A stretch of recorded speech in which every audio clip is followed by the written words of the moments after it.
Welcome back, folks, to episode 48 of the Wet Shavers Roundtable. I am Douglas Smythe of PhoenixArtisanAccoutrements.com or PhoenixShaving.com. And with me, as always, almost always, David Gonzalez of SoSharpLimited.com. Say hi, David. How's it going, guys? And shouldn't it be maybe episode 48 and a half or 37 and a half since it's like only two of us? No, yeah, you're probably right. But it always looks cool when it's just the two of us. Or like there was a time with me and Khan that looked really cool too. I think so, anyways. And it gives us more space to work with. So we're expecting our special guest Paul H. Films to hop on any moment, but he's having some technical difficulties on his end. Siempre algo is what my people say. Hey, what we say back we definitely gotta write this down, dude, and we gotta do like a little test, quick test videos like on Wednesdays, because when Nick Shave's having this issue, and now Paul, we gotta remedy it. I've been on the road. I've been on the road for the last 3 days, so I had no time to do it with any of them. But yeah, no doubt. And I actually just emailed him that saying, before our next show, we'll test it out because he should be here with us. But what Nick Shave said was a problem is that people using Twitter were having an issue. There was a few people using Twitter that was having an issue, and he was one of them. And he said he'd figure it out before the next time. But typically, you just sign in with Twitter and you're good, So that's what's going on, folks. This is behind the scenes stuff. Also, Scott can't make it with us. So Christian Levesque is trying to fill in for Scott. But Christian, can you hear me? Yes. Gracias, tío. Finally. And with us also, we have the amazing Christian Levesque of Christian Levesque. Of push-up. You all know Christian. He's on the scene. He's made a few videos himself, but he's all around the scene, especially on the How to Grow Mustache G+ community.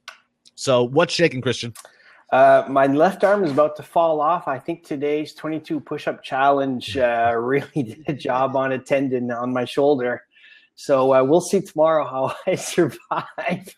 But it really is a challenge for me. Apart. It's not just a warm-up like it is, like for a lot of the guys doing it, you can see it's just a warm-up. But for me, I'm literally shaking and not barely making it. So it's good for you. But what I think they should have done in the rules is for guys that aren't used to doing push-ups every day, every other day, just to give yourself a chance to repair a little before you hit the floor again. But because I'm watching a lot of guys struggle through it. I actually have to do 44 today because I got home too late last night and too drunk to really pull off the push-ups. So I'll be doing that. I'll do that during the show. I'll probably do that during today's show, just since Paul hasn't showed up yet.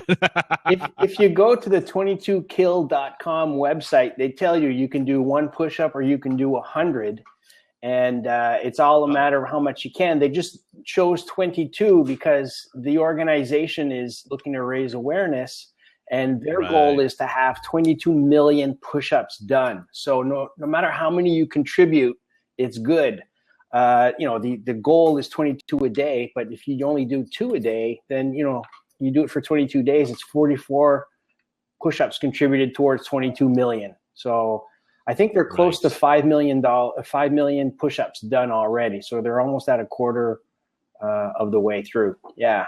Very cool. Very cool. And what's the name of that website, Christian, for those people out there that are interested? Number 22kill.com, 22kill.com.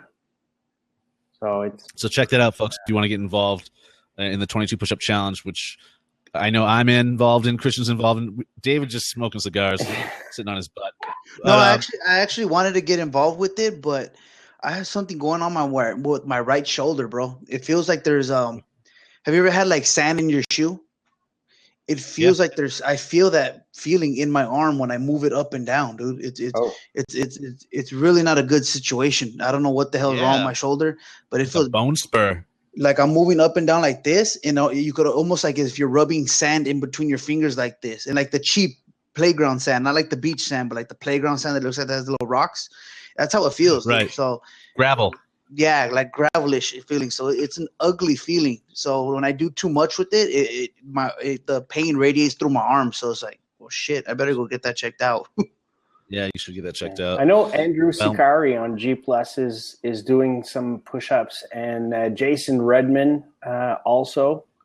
So the more we can do push-ups, the better. Maybe David, you could do some kind of something involve your. Oh, you guys can't see my hands, but you could do something else that doesn't involve your left shoulder. But get it checked out first, man. Things get worse. They don't, we tough guys, always have to get pushed to go get it checked out before it gets worse. But it's the wise thing to do.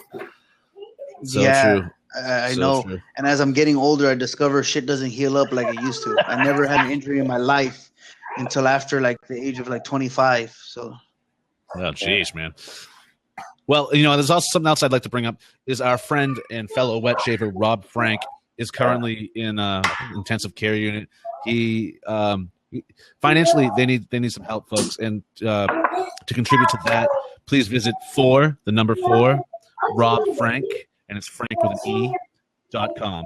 4robfrank.com, and that'll take you to the donation page. His kidneys seem to be failing him, and he's not doing too well. I think it's somewhere.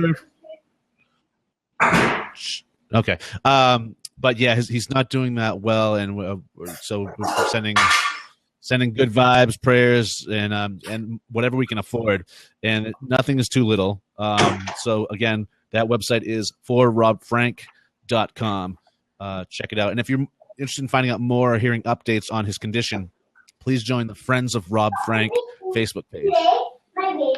Okay. I wanted to remember to get that out. I forgot last week to say anything about that. But Rob is he's a good friend. He's always been there for me. Always just a nice guy. So we are still waiting for Paul H. Hey, while we're waiting though, man, let's just give a nice little shout out to our boys out in Chicago. It is the Chicago meetup this weekend, and I know guys like David Fernicola, John Perry, and of course Ray Pope. They're all out there getting it in, man, and just happy for those guys. I'm bummed that I'm not there, but hey, I love you guys out there, man, and have fun. Yeah, actually, that's very true. And speaking of, before we began the show, David and I were talking about the live Facebook feature that I'd like to see more people doing. I wonder why no one in the Chicago meetup is doing that. That's typically what we do at meetups: is go live on Facebook for a few minutes or sometimes hours if you're. Actually, Douglas, that feature's only been around for like a couple months, so it hasn't been that many meetups they've been able to do it. Well, yeah, it's been the last few that I've been at. How many have I been at?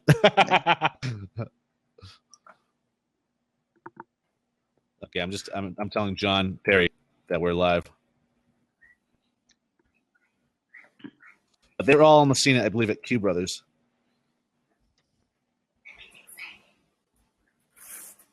I had like the hugest beer in the world last year.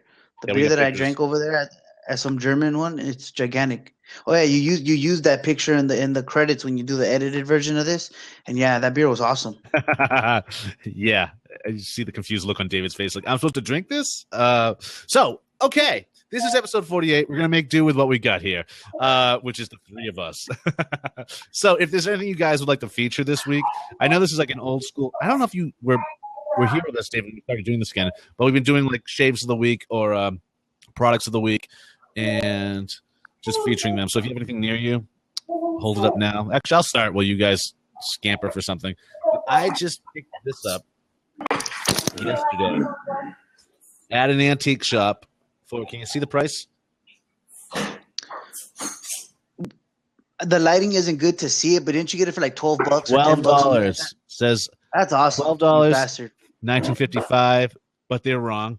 I was looking at it in the store. I was like, that's not 1955. But a slim adjustable it is. And I didn't have time to really research it because I was on my way to a meet and greet type thing at the film festival. But it turns out it's a 1966 slim adjustable, $12, and it's in excellent condition. I just need to get cleaned. That's awesome. That's an awesome price, bro. Yeah, that's an awesome. This never really happens. You got to realize I was in the middle of a ghost town, Jerome, and that's how you find this stuff. When people say it's luck, it's not really luck. You got to travel to find the stuff because it's out there. You will find it for a decent price. And this was the owner's dad's. So I thought that was interesting. Here's another razor I just got in last week that's been traveling with me. That is possibly I know I say this with every razor I feature, but this might be one of the best razors ever made. The Apollo. Now, I don't know if you can see that, but it's got these little triangular digs on the straight bar. And the bottom cap. Okay, let me take this apart just so you can see what's going on here. Well, first of all, it's all about the flow through with this razor. Let's see. See the gap there? So the water and the lather goes underneath the blade and out the bottom of the bottom cap, and it's just so you never get a clog. It flows right through. That's the bottom cap. And look at those teeth. It's really a killer close shaver. I mean, it's smooth, and it has one of those Art Nouveau style handles, typical of like your Merkur 1904 or any one of those decorative razors from that era. But the Apollo. It's vintage. They no longer make this, and they were very much ahead of their time and very efficient with their designs. They're from out of Germany, so check them out if you can. There were some that took a proprietary blade back then, but eventually they started using Gillette-style DE blades, which is a good thing. So, yeah, the Apollo. Very happy with this razor, and it's I'm always apprehensive when I'm traveling somewhere, and I know I'm gonna be staying in hotels because I hate shaving hotels. With which razor I'm going to bring with me. But I got to shave with it right before I left, and I was so shocked how smooth it was. I was like, I'm bringing it with me. And sure enough, it's passed the test, the travel test. And that's pretty much it. And is that possibly a candidate for a razor that you may release in the future? Well, it's funny you should mention that. I like elements of this. I wouldn't remake this one. They got it right. They got it so right. But there's a lot of elements I really dig. I like the flow through feature.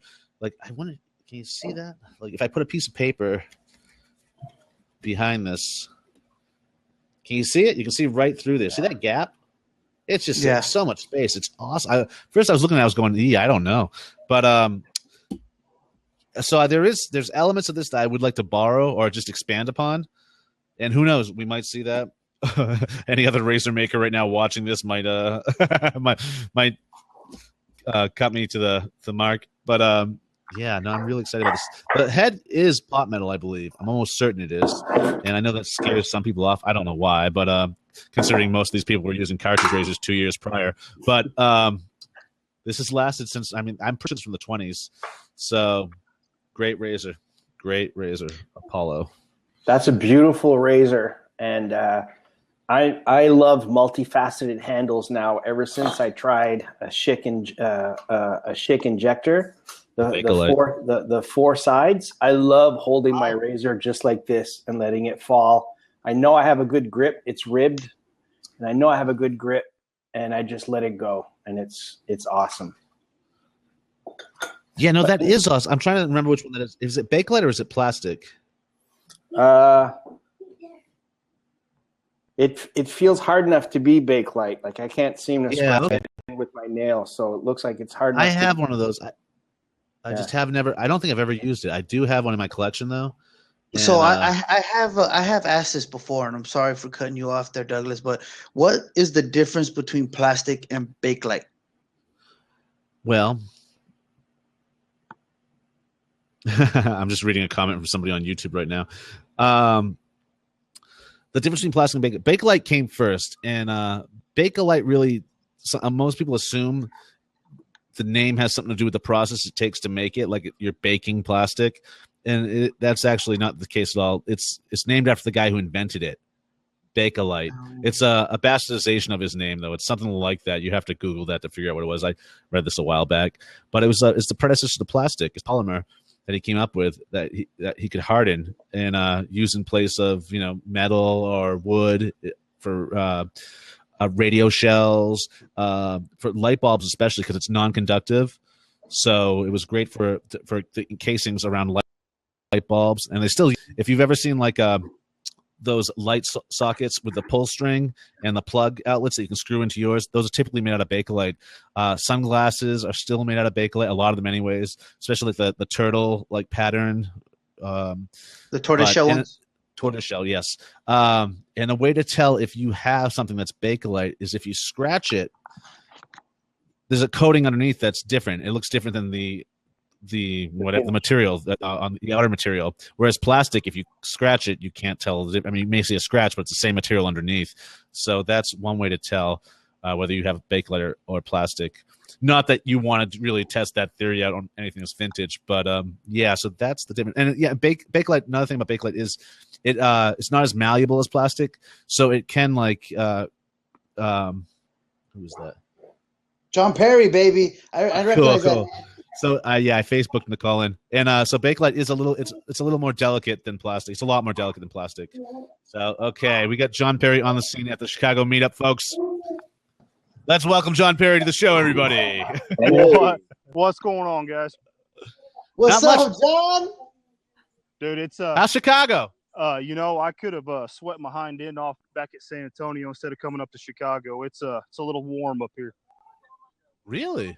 Yeah. That's what I was looking forward to last year. I wanted that shit to be hot last year. I always hear about Chicago summers, and it was cold as shit last year when we went. Yeah. I bought a sweater. Yeah, the cardigan, man. It's not a cardigan. You were stylish. No, thank you. My Cajun twin Kenny Como and I, we showed up Wednesday, and it was low 60s, and I thought it was going to be like it was last year. And then today, I don't know, as sticky as it is, it definitely feels like I'm back home. That's really funny. So where are you right now, John? We are actually back at the Carlton. We just Port Phil's. Yeah, well, we're fixing to hit Port Phil's here in a little bit. Right on. Where is everybody? Can you give us a group like? Yeah, hold on. Montage. All right, hold on. I'll try to get everybody to smile real quick. Hold on. Hey, if you haven't yet, Port Phil's has a really good lobster roll. Hey guys. Hi, what's up, everybody? Someone gave me the finger, I think. Probably Chris Cullen. No, there was a couple. It might have been Fernicola. Yeah, the inspector. Now, so how was the turnout? How many people did we have here? I'm sorry, repeat that, Bo. How was the turnout, John? How many people did we have here? We had at Port Phil's. It was the same usuals that we had last year. Mrs. Bubbles kept us all entertained, and it was the actual down at Q Brothers. We had several others that kind of popped in and showed up here and there. Okay, right on. Was there as many people at Q Brothers as last year? I don't think there was as many as there was last year. It was still a decent turnout. We still had a lot of good guys there. Very cool. Like I said, a lot of folks in and out. Very cool. And so where was the official meetup? Where did it happen? You guys didn't do the I think that was I don't know if it was a miscommunication. I mean, it wasn't really an official kind of thing. It was for me, we started it as just kind of coming back to hang out with everybody again. So the official meetup would have been down at Q Brothers. Right on. Okay. So you guys went shopping together. That's cute. Well, it's a short train ride. Yeah, no, I hear you. Especially when you land and the first thing everyone wants to do is drink. Good golly. I'm definitely not a spring chicken anymore. You weren't a spring chicken last year, my friend, either. No, I'm doing much better health wise this year, and I can tell you, I definitely ran pretty ragged. I tried to live vicariously for David. I'll have you know the first night I plowed through about 4 hot dogs for you. We hit Freddy's. Awesome. We hit Freddy's. They told me to leave, so it was all good. Dude, I swear, I almost shed a tear when I seen you guys at Freddy's. I was absolutely heartbroken. He did shed a tear. It was a devastating time for me, dude. It was, oh man, I wish I was there. No, it was it was a good time. The weather it turned out being real nice. There's not a cloud in the sky up here. It's definitely warm. Lots of good folks. It was good seeing some of the same guys that we saw last year. We definitely had a lot of fun. I don't want to ever see an alcohol called Malort ever again. I don't quite know what it is. Who brought that? Did Dave bring that? No, Dave had some stuff. Me and Como did a little bit of drinking that he brought, but evidently Malort is some kind of a local tradition around here, and it's like some kind of witch's brew. I mean, if you got a headache, it cures it. If you're constipated, it cures that. It cures a hangover. You name it, man. That is great. Cool. So I'm glad that you guys are finally checking in with us. In fact, I think you guys need to start doing some of the Facebook Live features during your escapades over there, so some of us back home can feel we're part of it. I can assure you, you've talked to me several times. I'm doing real good to have headphones in my ears and talking on the phone right now. So you see him get hit. Yeah, right. Now we'll see what we can do here in a little bit. We're going to meet up and Alan made a pretty wicked beer. It was good. You know, when he said porter, I was a little bit worried. But this is definitely the light, refreshing. It was good, real good. Very cool, very cool. I wish I was there again this year. I'm sure, and as does David, as does Busta, as does Peter. I don't think Peter was there last year, but everyone I talked to that was. Yeah, he bailed on us. You know, of course, if he was here, we'd all be looking over him anyway, so it's all good. It's true. Yeah, I don't know. I'm sure y'all saw the picture. We found the door to his room they left for him, so that was pretty good. But hey, we got next year, guys. We got Houston meetup coming up, I believe, towards the end of August. Yes. That one's a short drive for me. That's only about 3 hours, so I'll be at that one. And then I believe Jaime Cobos and Robert Ortiz and Mark Tidwell and I will get together on San Antonio for spring. Very cool. I'm going to try to take a train to Houston. Come on. I've always wanted to take a train with a sleeper car, and you know. Well, if you do, you'll come right through my town, dude. So I'll make sure I leave a calendar on the track for you, bub. Nice. Well, thanks for checking in with us, John, our man on the scene right now over in Chicago at the meetup. What's that, David? Douglas, real quick. John, did you buy anything at Q Brothers today? Hey, dude, I was good. I was very proud of myself. You know, I saved up. I sold some things I probably shouldn't have, including myself, to get money. And you couldn't have got much for that. Well, you know, hey, there's always a buyer if you look hard enough. Craigslist. But I bought one pack of blades, man. One pack of blades. Wow. But now Alexis is going to get something pretty nice. I spent around, I think I came out of there about $225, and I bought one pack of blades. So she should be happy. Now, what type of blades did you go that far to buy? Oh, I was up here, and it just hit me. I needed some injector blades, and I know they've got them, so I just picked them up real quick while I was there. Very nice. You know, like I said, tomorrow's actually Alexis' birthday, and she let me come up here for the weekend, so I figured I better be nice to her.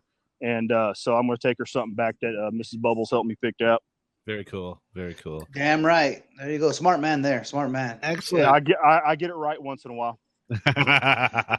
Knock on wood. Yeah.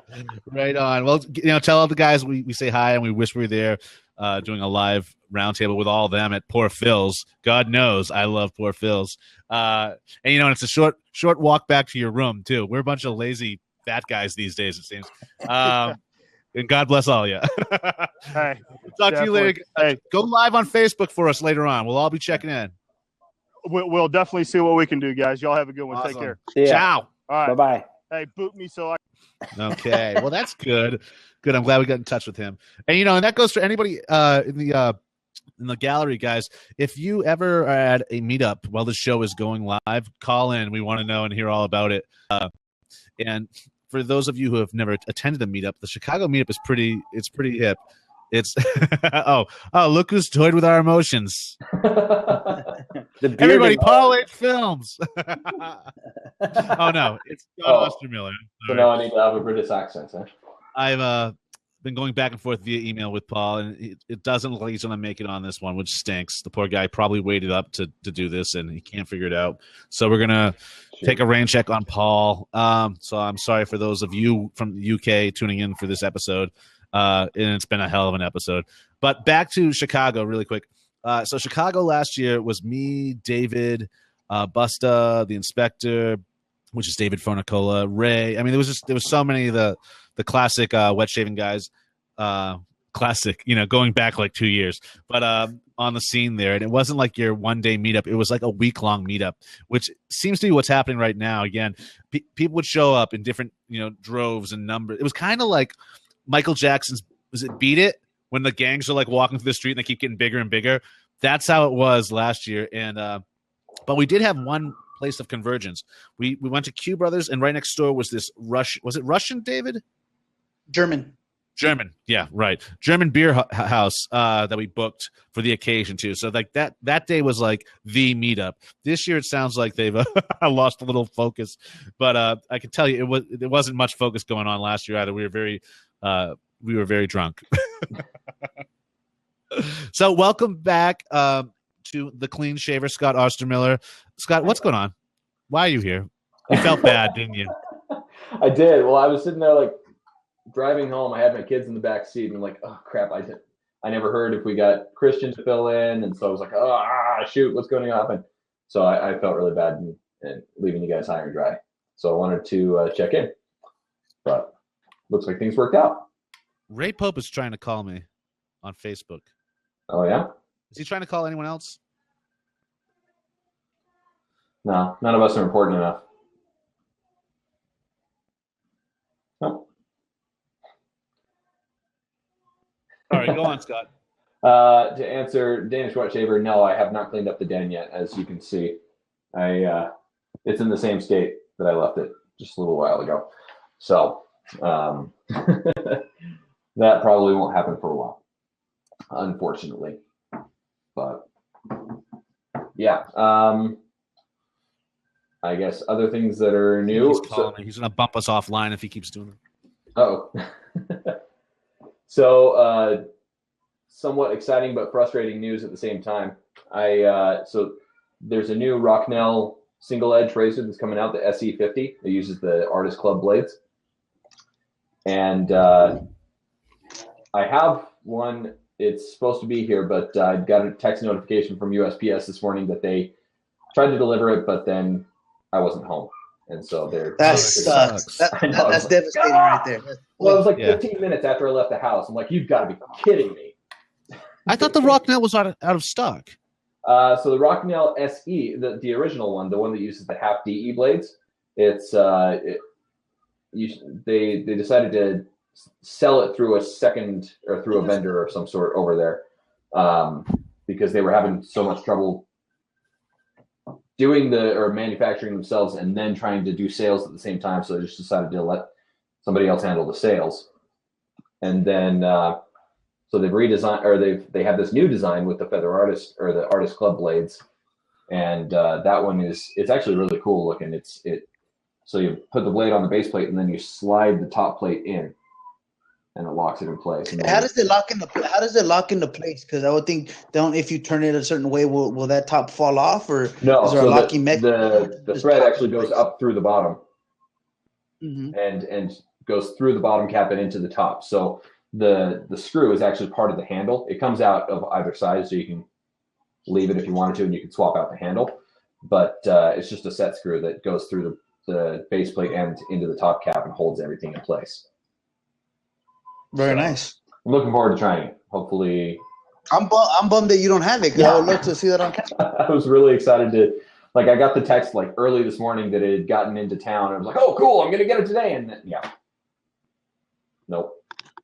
Sucks. But c'est la vie, I guess. Yeah, no, that always stinks. I hate that. And I always think to leave a note on the door, like, no matter what, leave the package. Just leave the package. Know, right? And I thought I filled out that form many times where it should be in their system, but I still get that postcard every now and then, and a part of me dies. Yeah, I should have left a note on the door. Just said, a broken man. I should have left a note on the door. Just said, put it in the garage. Yes. Yes. Or a right cooler. There. Have a cooler on the front porch. Exactly. Okay. But, oh well. Sorry, guys. We've been neglecting you. There's been so much action happening on the screen. Jeeves, the gear I took with me. Well, you got you must have missed it, but this is the razor, the Apollo, which I think is one of the best vintage razors out there. I mean, again, just to show you the blade gap on this bad boy. Well, not even the gap. It's just the void underneath it, which allows for flow through. So, like, check this out. If I put the paper behind it, you can see the space in there. And then check out the teeth. Well, it's a straight bar, mind you. It has these, like, arrow-shaped teeth dugouts, which are they're very aerodynamic. It's like the perfect shape for a flow through. It's like tear shaped. That's what you want. And the bottom cap I'll show this again, is pretty unique as well. Granted, I've seen it before, but it works so well with the design that it never clogs. And so, and it just, I need to take a measurement with my calipers when I get home to figure out what the blade gap is, because this is like, this it's just absolutely shocking. So it's an Apollo vintage razor. I don't know the name of this model. I just got in. I haven't done the research yet. They made a lot of really cool, efficiently designed razors back in the day, better than McCurr, out of Germany. And does it shave aggressive, Douglas? With that blade gap being what it is it aggressive? I don't find it to be so, but I think most would call it medium aggression. I'm the same guy who thinks the red tip is a very mellow shaver, which it is not. And the same thing goes for the Fasan Bakelite slant. I don't find that to be aggressive at all. And a lot of people do. I find the red tip to be pretty middle of the road as well. Yeah. But other people find it aggressive or middle aggressive. So there's that. And then also, Jeeves, you probably saw this on my wall. I discovered this in the wild. This adjustable slim for $12. Yeah, in mint condition. Yeah, that's right. It never happens. It only happens when you go to the middle of nowhere. As I sit in the vortex now. There may be a ghost attached to it who was from the hotel. Yeah, I know. The hotel was something else. If any of you are at your computers right now, like all of us, Google Jerome Grand Hotel, and the first thing that should pop up is the Wikipedia entry, and it's supposed to be like one of the most haunted hotels in America. And I didn't experience anything really, but I still was a little jittery. And I was doing live Facebook chats every night before I fell asleep because I was just afraid to fall asleep. But the thing is, I really don't believe in ghosts, and I'll tell you why. And I explained this last night on Facebook. Okay, ghosts, and I've probably talked about this on my podcast too, but I really want people to think about this. Every time someone sees a ghost, they're usually dressed up like, Civil War. It's always something from back in the day, never like someone from the 80s, like 1980s. And you ask them to like describe it, like, oh yeah, he was wearing a Civil War era hat. To me, if you see a ghost, it should be naked. It should be naked and coming at you. Otherwise, clothes have ghosts too. Am I wrong? Clothes don't have spirits. Clothes have spirits. That's what that tells me. If you've seen one dressed up in a particular era, so ghosts should be naked. And therefore, my advice to you. Yes, yeah. Christian was there last night when I was drunk and rambling on and could not do. I went to a winery in a ghost town. Ghost City is what they call Jerome nowadays. Okay, so sorry guys in the gallery. We're straying away from wet shaving once more. We are. Into the paranormal, where I typically reside anyways. I mean, I am in the vortex. Okay. Well, you and I have had deep conversations about that kind of stuff, though, so we don't need to get into that today. I can have a deep conversation about that stuff any day of the week. This is and I'm not even drinking. But you know what? As I am in the vortex, which is Sedona, which brings me to Solstice, which is coming up. This will be released June 20th, but I plan on doing a photo shoot with this here. I mean, it just has to happen, but these bad boys are coming up. I'm so stoked to re-release this because this is honestly probably one of my favorite scents I've ever done, but it never caught on. But I can't just I can't just not release it because it is awesome. It's a true gem that I think, maybe it was the old design. I have no idea. Well, for the winter solstice, but I hope more people check it out this time around. I know I'm excited to check it out. I thought Alpine was your favorite scent. Alpine is my baby. Alpine, if I could do anything for the rest of my life, it would be just to make Alpine. It is what it is. But the sage, I'm in the desert now, and there's something about the sage, like the desert sage, that's just like, it's comforting. It's almost like it gives you a hug. And it's the same with this. And so it's interesting to release it as the winter scent and also as a summer scent, but it really, it's just such a cool, I can't even put it into words. So this right now, maybe that's what it is. Right now, this is one of my favorite scents, but Alpine will always be my number one. And with Alpine, you have a lot of completely built up from the ground scents. What is it about Alpine that separates it from all your other scents? What is it? I think it might be the white clover. Are you asking about a particular scent or a note inside of it? Why is that your baby? Not just why is that a scent? Why? What is it about that particular scent? Because again, I know you build a lot of scents from the bottom up. Why is that scent significant? That one did what I wanted it to do. Some of the time, you'll be blending oils and you'll get really lucky, and like come up with this great scent by the time it's done maturing, after being blended for a week or so. This one, it was very calculated as I was putting it together, but I was still, still worried it wasn't going to come out, and it did. It all worked out. It was almost magical how that happened. And it was just at the time it came about too. As I've mentioned also in the past, that if there's a particular scent you don't like and you want to like it, is wear it to a special event like a wedding or a reunion or a concert or to the beach, and it'll thanks to synapses, it'll put this together. It'll marry it to that happy moment, and it'll change the way it smells to you. And every time you wear it ever after, it'll be associated with something else that was positive and good. And so it might have been at the time in my life too I was making it, but there's a lot going on, and it came out the way I wanted it to. That's all I have to say about Alphine, really. That's why I called it Alphine. At last, I nailed it, and so. So for me, well, I just said, so I should wear lilac vegetal to a concert. Don't wear it to a funeral, Scott, or to a concert, a birth ritual. I don't know. Depends whose funeral. Yeah. If it's the funeral of a cat lady, sure. Okay, it takes all kinds, but yeah, no, I do. You'd be amazed how that works, and it works even better when you don't consciously do that. That's Alphine. I was wearing that during the ice bucket challenge. That's what I was splashing on my face too. So that's also part of it, and that was a great summer. So it's just like this summer scent to me. It's really a happy, sunshiny scent, and I really dig it. Okay, what's going on in the gallery? Yes, Dave Mallette. That's a good name too. Enfin, finally. Oh, that was Sly. French for. Oh. I thought that was French for what? French for finally. Finally. Infin. What's Enfin. that? Enfin, j'ai fini mon parfum. I finished my perfume. Who's saying that? Where is that? Oh, are you saying that, Christian? I thought you were David Mallette. David Mallette. Now it's the second to last comment that we've had on the live chat. Yeah. Enfin. Enfin. Yeah. Yes, that would be the French. Maybe I should have went with the French. French is too hard to pronounce. I don't know. The Asian language is pretty tough too. Yeah. French isn't that bad. What would it be in Cantonese? I'm trying to think. Finally.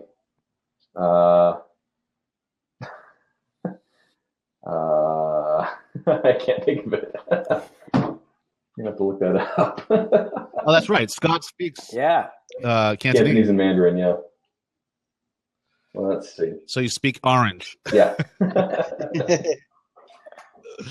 Well, this has been a highly entertaining episode of the Wet Chairs Roundtable. The thing is, when life gives you lemons, you need to make lemonade out of it, and that's pretty much what we've done today. We didn't think Scott was going to be with us, and look at this. We have Scott with us. So we're going to be closing up very soon. Anything else you guys want to touch upon before we take off? I figured it out. Don't die. Oh, you figured out what? How do you say Finally is do die. There we go. And that's easy. That's easy. Alphine is don't die. Is Enfin. Yeah. Don't die. So wait. So Alphine in Cantonese is don't die. Don't die. Yeah, would be finally. It's the end of a song. Don't die. Don't die. There you go. Hey, Douglas, with us getting close to the end here, do we have any new details on the Riverside meetup going on July 30th? I'm glad you brought that up. Thank you. Okay, for those of you who are attending the Riverside, California meetup, what is it? It's July 30th, David? Yeah, July 30th.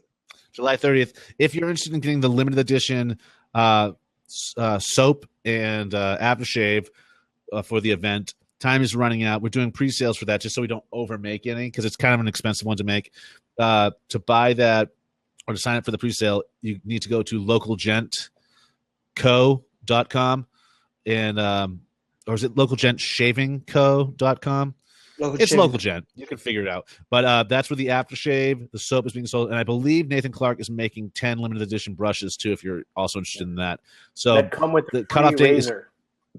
It comes with a free razor too. That's right, a matching razor. So the cutoff date for all of this is, at least for the soaps and the aftershave rather, is Sunday, is tomorrow. So get those in, folks. A lot of people didn't realize that. They thought they were just signing up for a pre-sale and we were going to bring everything there or what and sell it there. But that can be difficult, especially when you're making colognes, which need to mature for 4 to 6 weeks. So we need to get the numbers in. So that said, that is happening, and that's going to be a really, really killer meetup. So anyone in or around California, you need to go get your butt together in a, I don't even know what that means, but go to the Riverside meetup, and that's right near Pasadena. That's in LA, or outside of LA. No, it's actually a pretty significant drive from LA. Yeah. I mean, from Pasadena, it's probably going to be a 2-hour drive if you're in Pasadena. Is it really? Yeah, if you're located where I am. I was thinking Long Beach. Yeah, it's about 45 minutes for me. So that's not too bad. But from Pasadena, it is long. And don't forget, Douglas, we got to sit down and set a specific date for the Long Beach meetup in October. Yeah, that's what's going on. The wires are crossing my head, but Long Beach. Yeah, Long Beach will be happening this fall, and it'll be very sublime. A 5-mile drive in Southern California is a significant distance because it'll take you an hour. Oh, 2 miles. Yeah, 2 miles around LA, in or around LA, will take you hours. You guys are talking about is driving in downtown LA. If you're driving downtown or the west side of LA, that's more traffic. You come over to the Long Beach area, as long as you're not stuck in like rush hour during the middle of the week, you're usually pretty good. The only way to make LA bearable is to live near where you work. So the commute time is minor. And that's how we do it here. We're a household with one vehicle. That's pretty rare in LA. And it's, Denise, my wife, takes the bus to work. It's 20 minutes total. Wow. Yeah. Rich Hansen, the scent it's not orange, it's orange blossom. There's hints of orange citrus in there as well, but it's primarily orange blossom. So it's going to be different.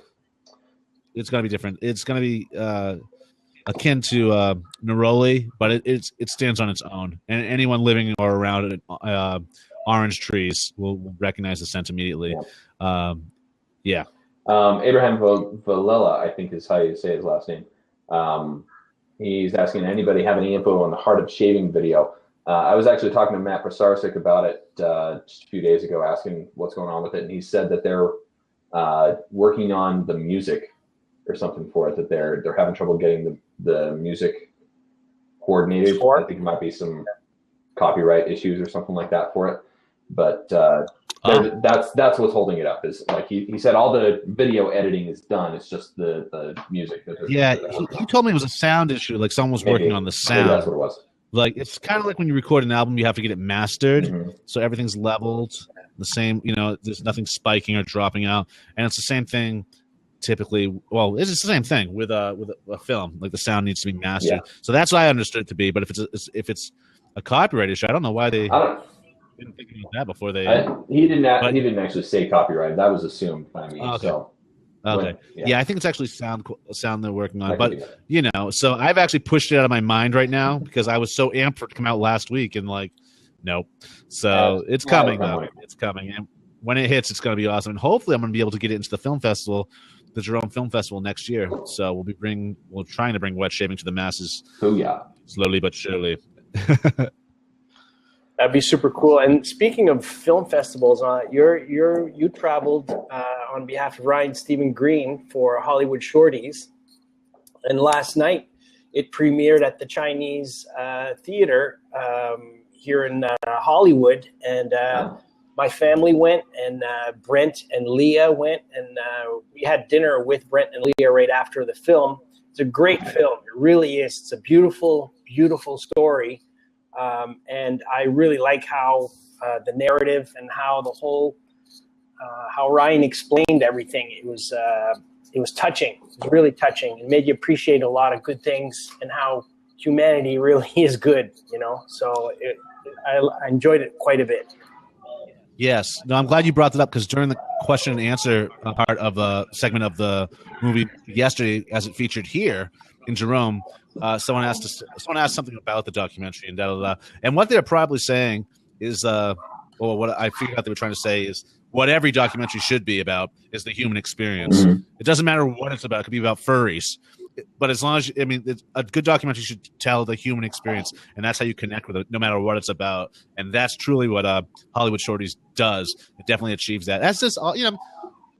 Ryan's he's a documentary filmmaker. He's one of the best new documentary filmmakers out there that I know of, and so I'm very proud to be his friend. But he killed it with Shorties. I mean, yesterday when I was in the theater, I was just looking around. People was just they were into it. They were leaning forward, waiting for what's happening next.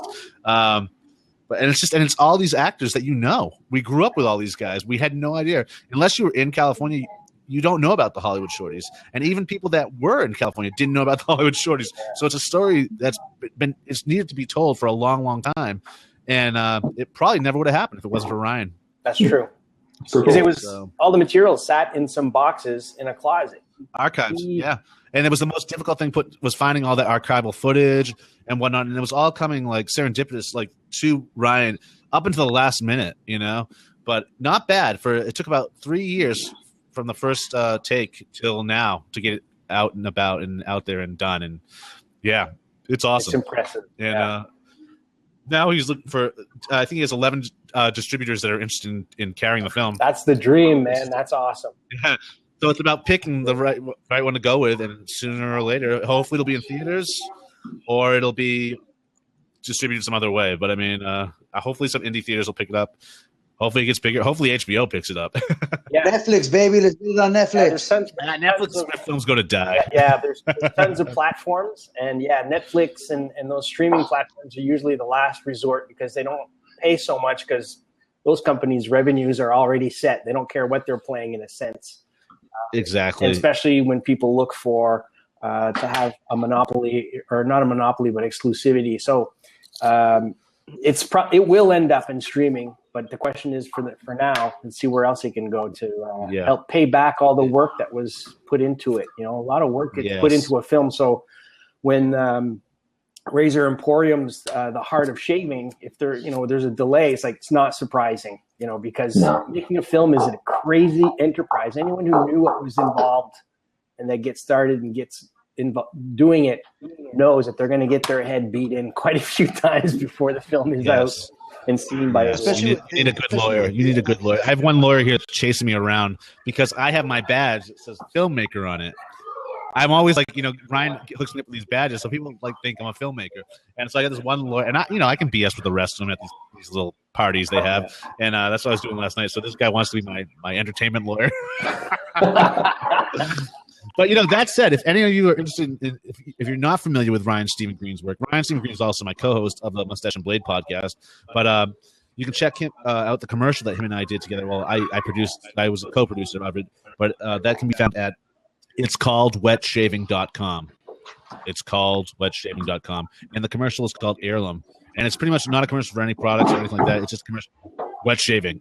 So if you do see that and enjoy it, please share that. But that'll show you the quality of what Ryan delivers when he puts his mind to it. Mm-hmm. And so that said, anything else, guys, we want to add before we take off?